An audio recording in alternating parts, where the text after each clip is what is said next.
sodo. Cilacap nyebutnya sada.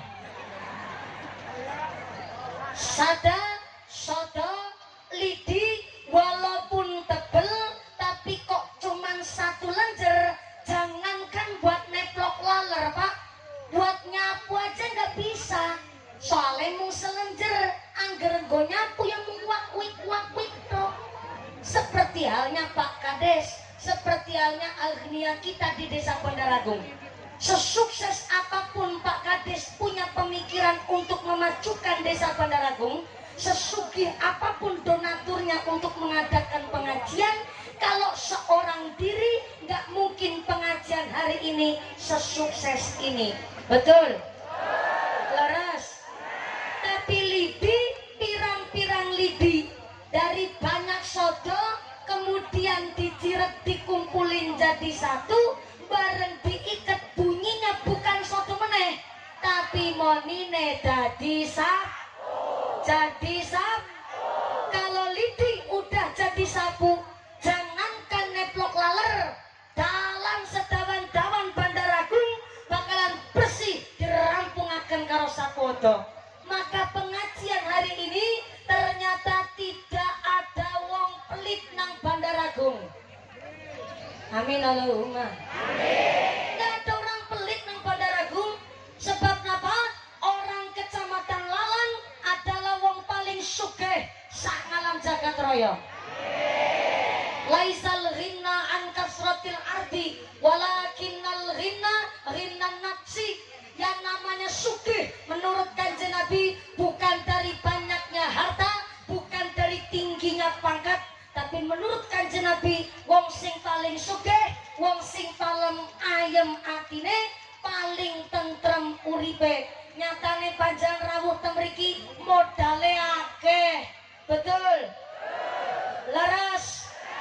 Bisa jadi panjenengan makom derajatnya lebih mulia ketimbang mumpuni. Diamini pe ora apa-apa, terulang. Bu, makom derajatnya panjenengan lebih mulia, lebih tinggi, lebih dhuwur ketimbang mumpuni. Sing banter bae ora apa-apa. Ora nesu, arep terang nang nyong. Kenapa makom derajat panjenengan lebih mulia ketimbang mumpuni?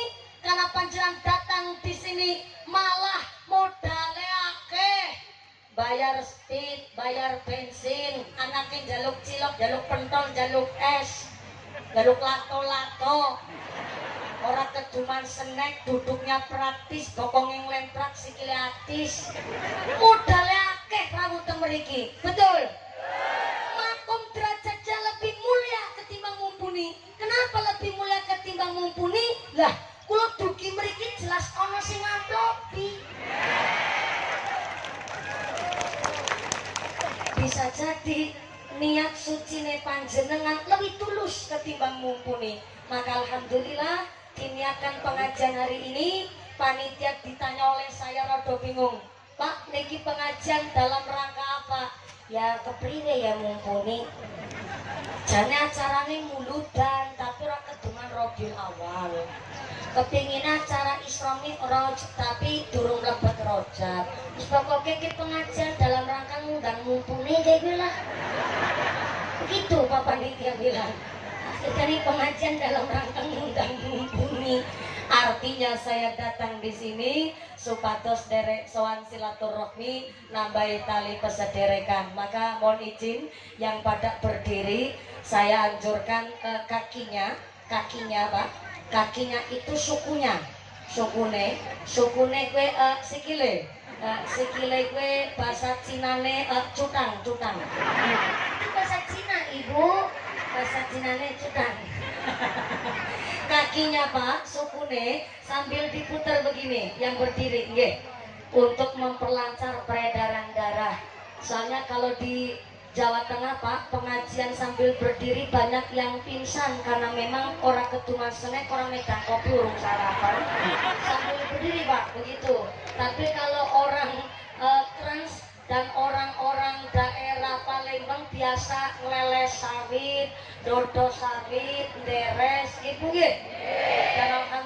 saya hari ini pun pengajian ngaji di sini istirahatnya bersama walet Bu. Ini yang batin ya. Memang kene wong sogi pada bisnis iler jebule ya. Kakinya sambil diputar begini Pak. Ini buat memperlancar peredaran darah supaya panjenengan antuke jumeneng dekorasi kuat. Yang berdiri yang diputar kakinya. Yang duduk nggak usah muter bokongnya sampai Bu. Yang berdiri sambil digoyang begini sambil kata zikir kata sholawat. Sallu ala Nabi Muhammad. Sallu ala Nabi Muhammad. Desa Bandar Agung gak ada wong pelit. Soale Bandar Agung lalang wonge sugih-sugih. Di dalam kitab Usfuriyah, kitabnya kecil, tapi ada satu riwayat yang masyhur. Di kitab Usfuriyah diriwayatkan ada seorang fatayat. Fatayat berarti perempuan Madinah, umur sekitar 25 sampai 45 tahun. Itu fatayat. Saya ulang. Fatayat itu kisaran umur 25 sampai 45 tahun. Jadi kalau di Kecamatan Lalan ada ibu-ibu umurnya udah 49 tahun kok masih pakai seragam fatayat, itu namanya fatayat kadaluarsa.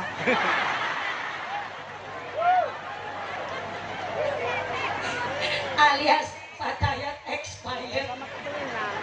Soalnya fatayat berarti kisaran 25 sampai 45 tahun.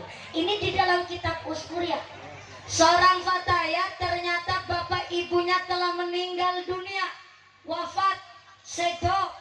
Dan satu ketika sang fatayat lagi tidur, ternyata mimpi bahwa bapak ibunya yang telah meninggal dunia di akhirat tempatnya berbeda. Bapak manggon neng swarga, tapi ibunya berada di neraka. Bapaknya di sorga itu megang ceret. Sebentar, Bu. Ibu tahu ceret nggak? Ceret cara orang sini disebut apa? Teko. Teko mah ceret kecil. Kalau teko besar namanya ceret. Begitu ya Bu? Mumpuni ini teko. Pak Kiai, ceret. Teko isinya nggak seberapa Pak. Buat ngejok banyu 5 gelas bes kentongan banyu beda sama ceret. Ceret volumenya gede, isinya banyak. Gue ngejok rolas gelas kasih lebih banyak Pak. Makanya bunyinya teko sama mungele ceret beda. Kalau bunyinya teko ngisi banyu mari gelas monine itir-itir, tapi nek ceret monine ulang.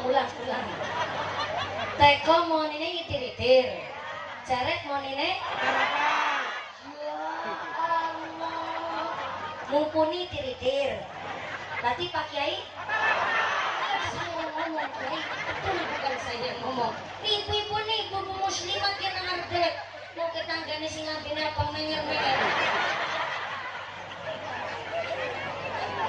Ternyata bapaknya sang fatayat di akhirat itu sambil megang ceret Pak. Tapi ceret bukan sembarang ceret, wong ceretnya ceret sorga. Isinya pun airnya sorga. Manisnya melebihi madu. Wanginya melebihi minyak kasturi. Dan ternyata wajahnya cerah, wajahnya sumringah, bahagia di sorga. Karena walaupun bapak sang fatayat adalah seorang tukang juruladi, tetap bahagia karena manggon di sorga. Tapi amat sangat kontra karena ternyata istrinya si bapaknya fatayat, yaitu ibune fatayat di neraka, hanya pakai secuil kain taplak. Tahu kain taplak ya Bu? Sini nyebutnya apa? Sami. Pada baik. Sami mawon. Ibunya sang fatayat hanya pakai secuil kain taplak nangkisi api neraka. Karena ternyata ibunya sang fatayat tiap hari di neraka disiksa.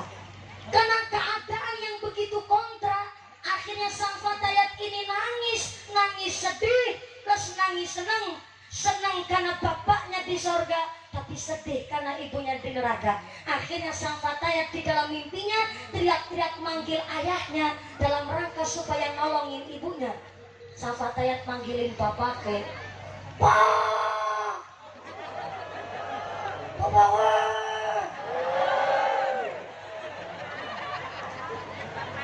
Dramatis banget. Ini bapak-bapak pada pintar komunikasi nih. Saya manggil-manggil yang merasa jadi bapak semua kabeh.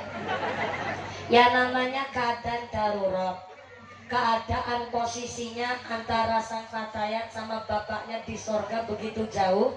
Jadi tentu Pak, keadaan darurat niku yo teriak-teriak. Ibarat orang bawa kelapa sawit setrek. Ternyata pas lagi nanjak nang panjatan sing julek gue mau, pas lagi munggah truknya nggak kuat, otomatis supir truk langsung panggil keneknya, toh ganjil toh ganjil toh. Yang ketahui berarti tahu yang lagi viral.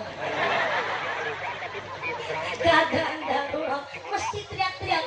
Dan ternyata sang Fatayat manggilin ayahnya untuk nolong ibunya, tapi ayahnya di sorga tidak mau dan enggan menolong istrinya sendiri. Sang Fatayat kaget, ya Allah, anakku